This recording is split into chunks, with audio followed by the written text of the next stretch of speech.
Sino ang magpapamaligit? Mabilis ka pala. Hey, bakit ako? Mag-switch off ako. Lead. Transition. Go! Stop. Kahit naman ang pasira.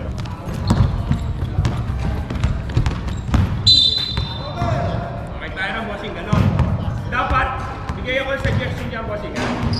Dapat, pag nagkaroon ng transition, yung galing sa trend doon na magiging lead, huwag nang lumingon.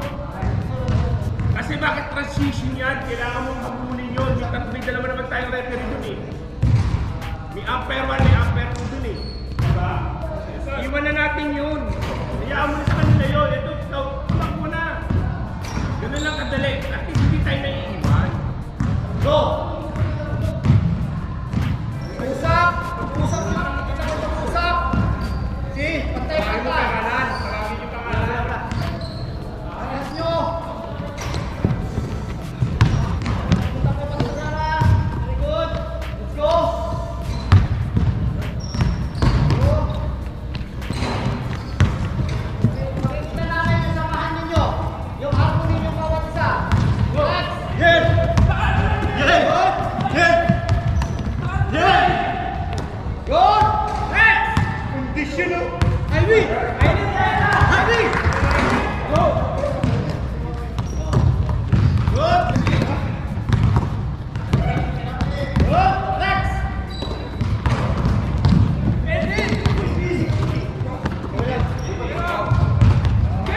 Go!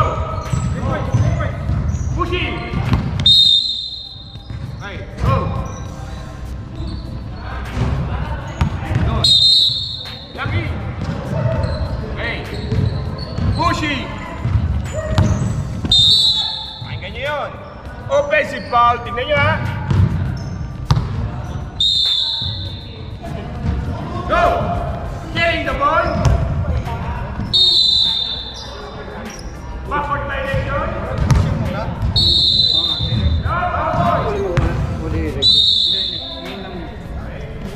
Backward violation!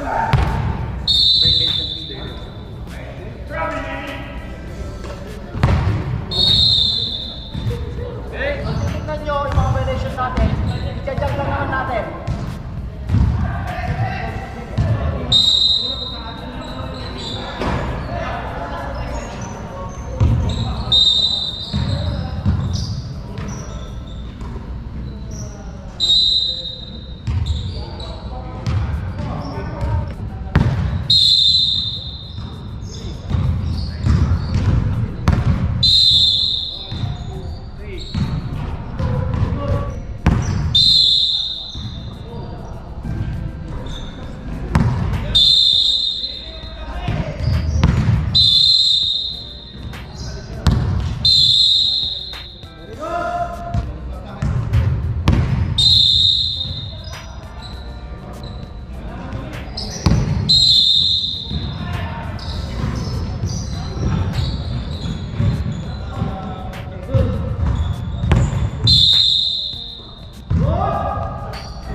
Run, transition.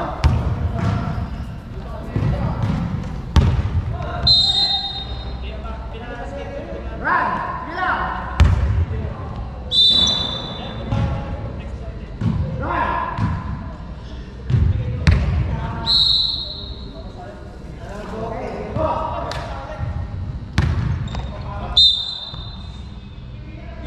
Go.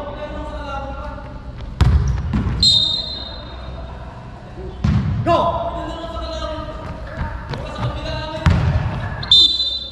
You are always on that communication which is you have to apply to everybody.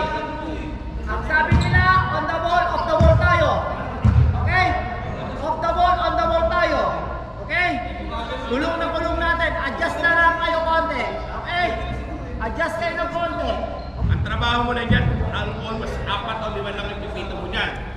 3 seconds, yung illegal strike of hand, 3 seconds, illegal strike of hand, sportsmanlike foul, technical foul, offensive foul, yun lang ang ipipito mo, wala. Diba?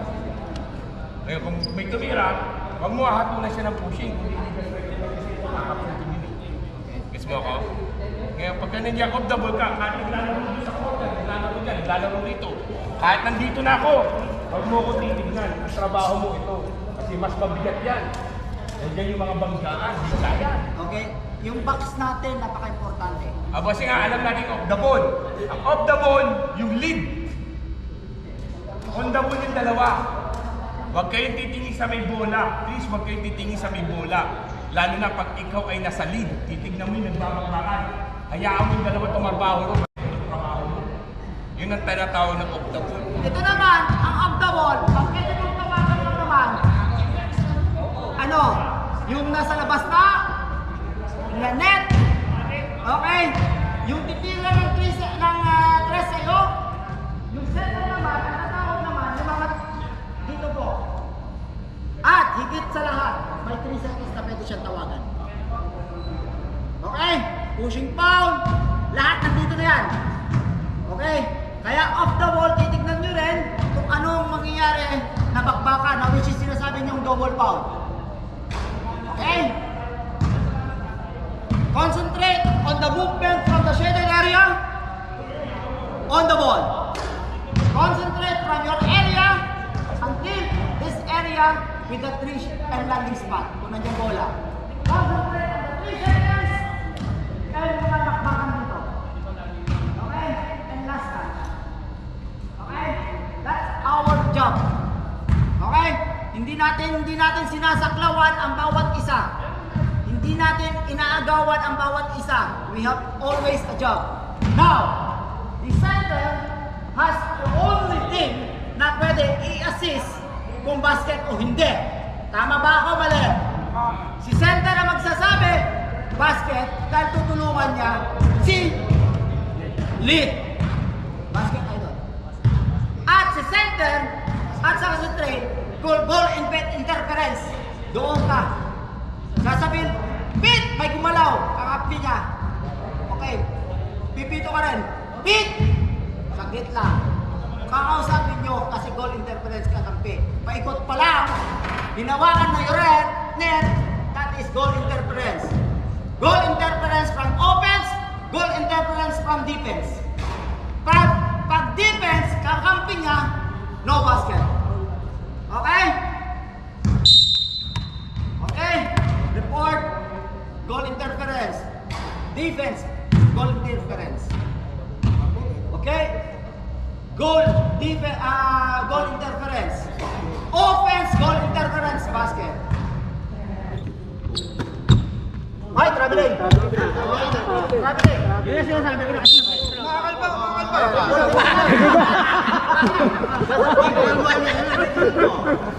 Ay, sa akin yung tawag lang. Trono. Ganun na kagad. Eurostep, ha? Eurostep. Anong Eurostep? Ay, good. Tapos na Eurostep pa yun? Oo. Hindi daw yun. Sabi ko, ano? Hindi pa lang. Magsireklamo ka. Diba yun na yun? Ano? Yung player na yun. May step na yun.